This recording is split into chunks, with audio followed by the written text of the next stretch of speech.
They RTV app వార్తల్ని క్షణాల్లో చదివే అవకాశం ఉంటుంది. ఒక న్యూస్ పేపర్, ఒక టెలివిజన్ ఛానల్ మీ చేతుల్లో ఎప్పుడూ ఉంటాయి. తీసుకొని పోయారు.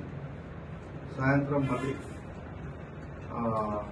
అద్దూరు లిమిట్స్లో వాళ్ళు వదిలిపెట్టి బుడర వాహనం ఎక్కడ ఉందో వాళ్ళకి చెప్పి బెదిరించి పారిపోయినారని చెప్పేసి దరఖాస్తు వస్తే కేసు నమోదు చేయడం జరిగింది.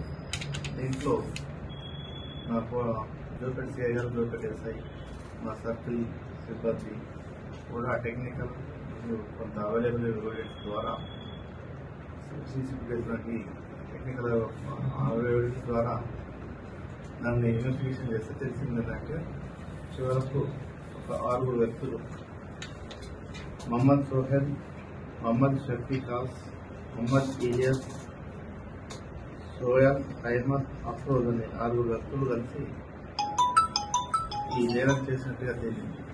అందులో వచ్చిన వాళ్ళు 5 కానీ ఒక వ్యక్తి వాళ్ళకి అక్కడ ఉండి చేపించాడు. వాళ్ళకు నేరానికి సహకరించింది కాబట్టి 6 వ్యక్తులు అయ్యారు. కాబట్టి వాళ్ళందరినీ కూడా గుర్తించేసి దాంట్లో 4 వ్యక్తులను అదుపులోకి తీసుకున్నాను.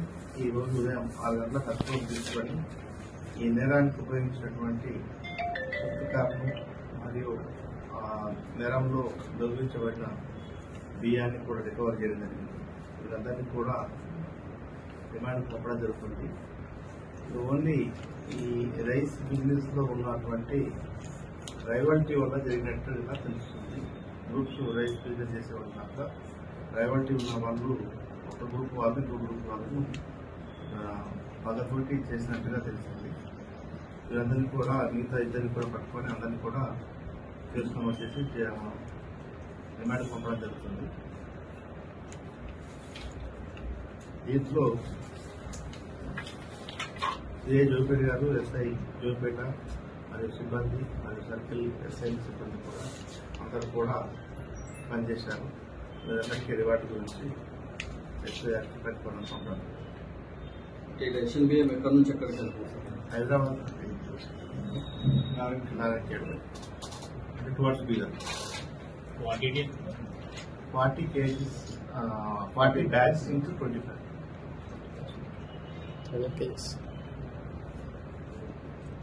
వాళ్ళ మీద కూడా ఏమైనా కేసులు నమోదు చేస్తారా సార్? ఎక్కడ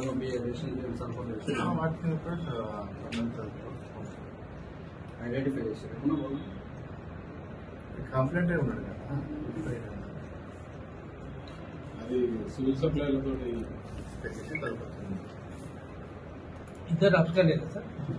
2 వ్యక్తులు సోయల్, హేమల్ అని చెప్పేసి 2 వ్యక్తులు పాటలు.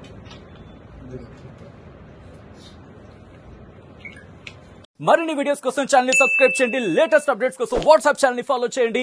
అండ్ లింక్ డిస్క్రిప్షన్ లో ఉంది.